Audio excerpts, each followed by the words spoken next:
नमस्ते दोस्तों, आप सभी का हमारे YouTube चैनल पर स्वागत है।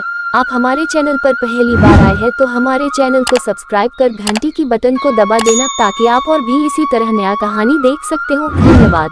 यह कहानी है कांचरी गांव की। कांचरी गांव में राजू का छोटा परिवार रहा करता था। राजू अपनी पत्नी रीमा के साथ रहता था। राजू काम करने के लिए बहुत ही अलाली किया करता था।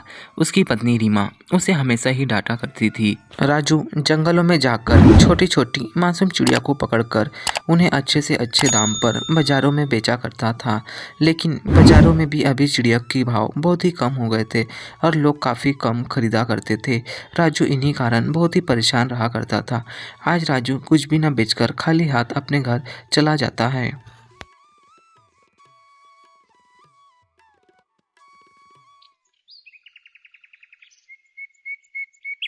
अगले दिन सुबह राजू अपने कमरे में सोया ही रहता है। तभी रीमा उसी के पास चली जाती है और उसे चिल्लाती है। अरे भगवान, दोपहर के 10 बज गए, लेकिन तुम्हें तो काम धंधों की कोई चिंता ही नहीं है। अभी भी बिस्तर पर पड़े हो। मैंने तुम्हारे साथ शादी करके सबसे बड़ी गलती की हूँ।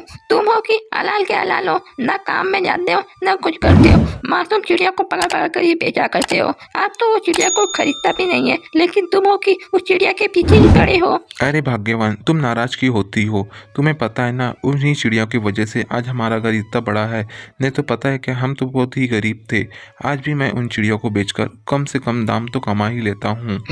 तुमसे तो बात करना ही बेकार है। तुम्हें जितना समझाओ तुम तो मूर्ख ही रहोगे। राजू अपनी चिड़िया को पिंजरों में बंद कर कर उन्हें बाजार में बेचने के लिए चला जाता है। राजू बाजार पहुंचकर अपनी चिड़िया को बेचने लगता है। काफ़ी लोग उसके पास से जाते हैं, लेकिन उसकी चिड़िया को कोई नहीं खरीदता है। राजू बहुत ही परेशान हो जाता है उन चिड़ियों को लेकर। हाय, कितनी देर हो गई है लेकिन कोई भी मेरी चिड़िया खरीद ही नहीं रहा है। आज तो लगता है कि ऐसे ही खाली हाथ जाना पड़ेगा। चलो मैं ऐसा करता हूँ कि इन चिड़ियों को जंगलों में ही छोड़ देता हूँ। राजू उन चिड़िया को लेकर काफ़ी देर बाजार पर बैठा ही रहता है, लेकिन उसकी चिड़िया एक भी नहीं बिकती है। तभी राजू अपनी चिड़ियों को जंगल लेकर चले जाता है उन्हें छोड़ने के लिए। राजू उन चिड़ियों को लेकर जंगलों के बीच पहुंच जाता है। जंगलों के बीच पहुंचने के बाद राजू उस पिंजरे को खोलने लगता है। जैसे ही राजू उस पिंजरे को खोलता है तो सारी चिड़िया उड़ने लगती है। चिड़िया को उड़ते देख राजू को बहुत ही अच्छा लगता है। तभी सारी चिड़िया उड़कर जंगलों की ओर चली जाती है। सारी चिड़िया को आज़ाद करने के बाद राजू अपने घर की ओर जाते ही रहता है। तभी उसकी नज़र एक उड़ते हुए तोते पर पड़ती है। तभी वो तोते को देखकर राजू वहीं रुक जाता है। तोता दिखने में बहुत ही सुंदर था, इसलिए राजू पेड़ के पीछे छुपकर उस तोते को देखते ही रहता है। तोता तभी पेड़ पर बैठकर मैला करते रहता है। उसका मैला जैसे ही जमीन पर गिरता है, तोते का मैला जैसे ही जमीन के नीचे गिरता है, थोड़ी देर के बाद वह सोने के जैसा दागिने में बदल जाता है। यह देखकर राजू की आंखें फटी की फटी रह जाती है। तोते का मैला जैसे ही सोने में बदल जाता है, यह देखकर राजू आश्चर्यचकित हो जाता है। अरे भाई, ये कैसे हो सकता है? ये तो तोते का मैला एकदम सोने के जैसा चमक रहा है। चलो मैं जाकर देखता हूँ। मुझे तो लगता है कि मैं कोई सपना ही देख रहा हूँ। चलो वहाँ जाकर देखता हूँ ये क्या है। तोते के मैले को सोने में बदलता देख राजू बहुत ही जिज्ञासु हो जाता है। तभी राजू तोते के मैले की ओर बढ़ता है। वह जानना चाहता है कि वाकई में मैला सोना तो नहीं है। तभी राजू तोते के मैले के पास पहुंच जाता है। उन्हें अपने हाथों से उठाकर देखता है। वह एकदम सोने के जैसे चमकते रहता है। राजू समझ जाता है कि यह तो सोना है। तभी राजू सारे मैले को उठाकर अपने जेब में रख लेता है। राजू सारे मैले को इकट्ठा करके अपने घर चला जाता है। जैसे ही राजू घर पर पहुंचता है तो वह सबसे पहले रीमा के पास जाता है। तभी राजू रीमा को उस तोते के बारे में सारा कुछ बताता है। अरे रीमा, आज मैं बाजार गया, मेरा एक भी चिड़िया नहीं बिका। मैं उन्हें लेकर जंगल पहुंच गया ताकि उन्हें आज़ाद करूं। जब मैं उन्हें आज़ाद कर कर घर ही लौट रहा था, मैंने एक पेड़ पर एक अच्छा ही तोता देखा। वह तोता जैसे ही मैला करने लगा, उसका मैला एकदम सोने के दागिने में बदल गया है। मैंने उन्हें अपने जेब पर रख कर लाया हूँ। तुम्हें अभी दिखाता हूँ। अरे वाह, क्या तुम सचमुच में कह रहे हो ना, या फिर कुछ झूठ बोल रहे होंगे? मैं भी देखना चाहती हूँ सोने के दागिने। कितने दिन हो गए थे मैंने सोने के दागिने नहीं देखे थे। तुम जल्दी से मुझे वो सोने के दागिने दिखाओ। तभी राजू अपनी जेब से वह सोने के दागिने निकालकर रीमा को दिखाता है। रीमा जैसे ही उस सोने के दागिने देखती है, उसकी आंखें फटी की फटी रह जाती है। अरे हाँ, ये तो वाकई में सोने की है। तुम ऐसा करो कि इन्हें जल्दी से सोनार के पास बेच कर आओ, ताकि हमें बहुत सारे पैसे मिल जाएंगे। अब इन पैसे से हम अपना घर का खर्च चलाएंगे। हाँ रीमा, मैं अभी सोनार के पास जाता हूँ इन्हें बेचने को। इन्हें बेचकर मैं बहुत सारे पैसे जमा ही लूँगा। राजू के पास सोने के दागिने देखकर रीमा उन्हें सोनार के पास बेचने को कहती है। राजू भी रीमा की बात मान लेता है। तभी राजू वो सोने के दागिने लेकर सोनार की दुकान की ओर चला जाता है। तभी राजू सोनार की दुकान पर पहुंच जाता है। सोनार की दुकान पर पहुंचते ही राजू सोने से भरी हुई दागिने की थैली सोनार को दे देता है। तभी सोनार वो थैली लेकर राजू को बहुत सारे पैसे दे देता है। राजू उन पैसे को लेकर अपने घर वापस आ जाता है। कुछ देर बाद राजू सोनार की दुकान से वापस अपने घर पर पहुंच जाता है। राजू घर पर पहुंचते ही रीमा को जितने भी पैसे मिले थे उस सोनार की दुकान से, वो सारे पैसे रीमा को वापस दे देता है। जैसे ही रीमा वो सारे पैसे अपने हाथों पर लेती है, तब राजू से कहती है, अरे ये तो शुरुआत है, अभी देखना हमारे घर में तो नोटों की कट्टी की लाइन लग जाएंगी। तुम ऐसा करो कि तुम इस बार जंगल जाकर सोने के दागिने को नहीं, बल्कि तुम उस तोते को इस घर पर लाओ, ताकि हम उसके मैले को जमा कर करके सोना बना सके। तुम जल्दी से जंगल जाओ और उस तोते को ढूंढकर कैसे भी करके तुम हमारे घर पर ही लाओ। अरे हाँ रीमा, मैं जल्दी से जंगल जाता हूँ। उस तोते को कैसे भी करके ढूंढकर उसे पकड़कर पिंजरे में अपने घर ही लाऊंगा, और रोज के रोज मुझे जंगल जाने की जरूरत ही नहीं पड़ेगी। उस मैले को जमा कर कर हम सोना बना पाएंगे।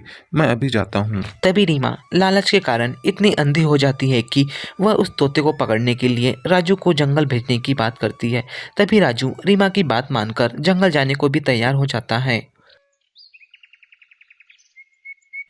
तभी राजू रीमा की बात सुनकर उस तोते को पकड़ने के लिए जंगल की ओर चला जाता है। राजू भी चाहता था कि उस तोता उसके घर पर ही रहे और वो मैले जमा कर कर उसका सोना बेच सके।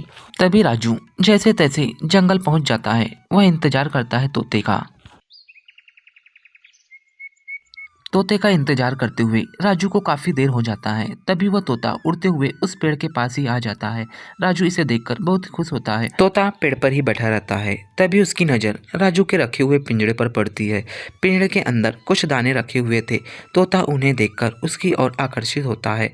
तभी तोता धीरे धीरे कर उस पेड़ के पास उतरता है ताकि उस दाने को खा सके। जैसे ही तोता पिंजरे के अंदर घुसकर दाने ही खाते रहता है, तभी वह पिंजरा बाहर से बंद हो जाता है। दूर खड़ा राजू इसे देखकर बहुत ही खुश होता है। अरे वाह, आखिरकार यह तोता मेरे पिंजरे के अंदर घुस ही गया। अब मैं इसे जल्दी से पकड़कर अपने घर ले जाता हूँ। तोते को पिंजरे के अंदर जाता देख राजू जल्दी से उस तोते के पिंजरे के पास पहुंच जाता है। तभी राजू उस तोते को पिंजरे को लेकर अपने साथ अपने घर की ओर चला जाता है। तभी राजू उस तोते को पिंजरे को लेकर अपने घर ही पहुंच जाता है। तभी रीमा इसे देखकर बहुत खुश होती है और राजू से कहती है, अरे वाह, तुमने बहुत ही बढ़िया काम किया है जो इस तोते को पिंजरे में बंद कर घर ला लिया है। जल्दी से तुम ऐसा करो, इस तोते को उस टेबल के ऊपर रखो। मैं इसके लिए कुछ दाने लाती हूँ और इसको खिला कर इसका मैला जमा कर हम इसके मैले से सोना बना पाएंगे। जल्दी से तुम उसे टेबल पर रखो। अरे हाँ भाग्यवान, मैं जल्दी से इसे टेबल पर रखता हूँ। तुम जल्दी से इसके लिए कुछ खाने को लाओ। जल्दी से ये कुछ खाएगा तब जाकर ये मैला करेगा, तब जाके हमें सोना मिलेगा। तभी राजू जल्दी से जाकर उस तोते को एक टेबल के ऊपर रख देता है। जैसे ही थोड़ी देर के बाद देखते हैं तो वह तोता पूरे मैला कर देता है, लेकिन उसका मैला एक भी सोना नहीं बनता है। यह देखकर रीमा बहुत हैरान हो जाती है। तभी अपने पति राजू से कहती है, अरे तुमने कौन से तोते को उठा के लाया है?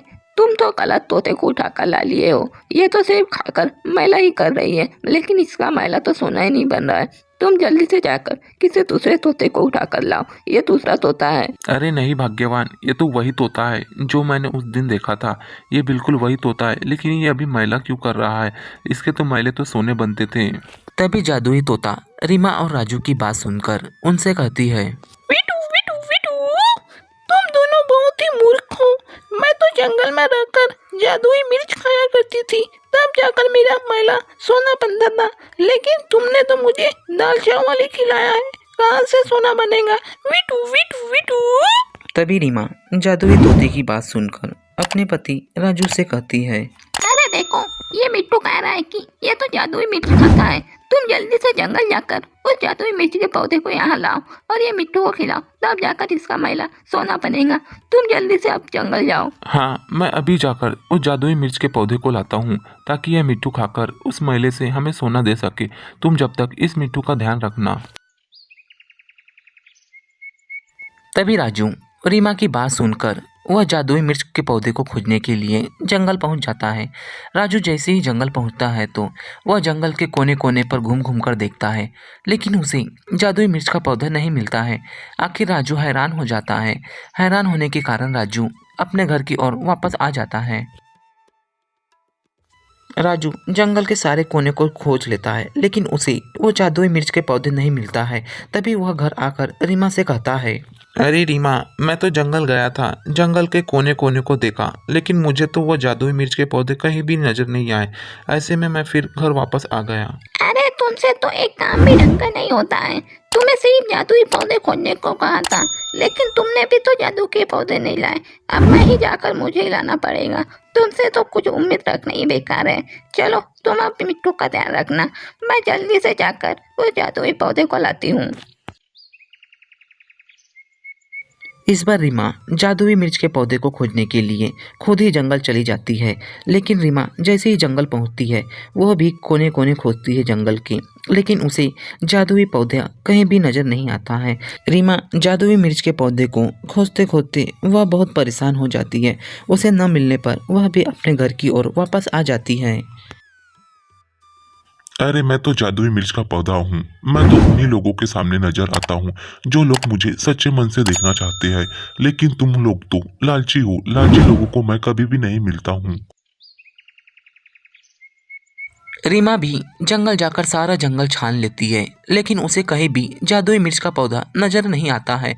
तभी वह अपने घर पर आकर उस तोते से कहती है। अरे तोते, तू मेरे को सचमुच बता, वो जादुई पौधा कहाँ पर है? मैंने सारा जंगल छान ली, लेकिन मुझे वो जादुई मिर्च का पौधा कहीं भी नजर नहीं आई। तभी जादुई तोता रीमा और राजू की तरफ देखता है और हंसते हुए कहता है। तुम दोनों बहुत लालची हो, इसलिए तुम्हें वो जादुई मिर्च का पौधा कभी भी नहीं दिखेगा, क्योंकि वो जादुई मिर्च का पौधा उन्हीं लोगों को दिखता है जो लोग लालच नहीं करते हैं। तभी रीमा को तोते के बात पर बहुत ही गुस्सा आता है। तभी वह रीमा तोते को हाथ पर पकड़ लेती है।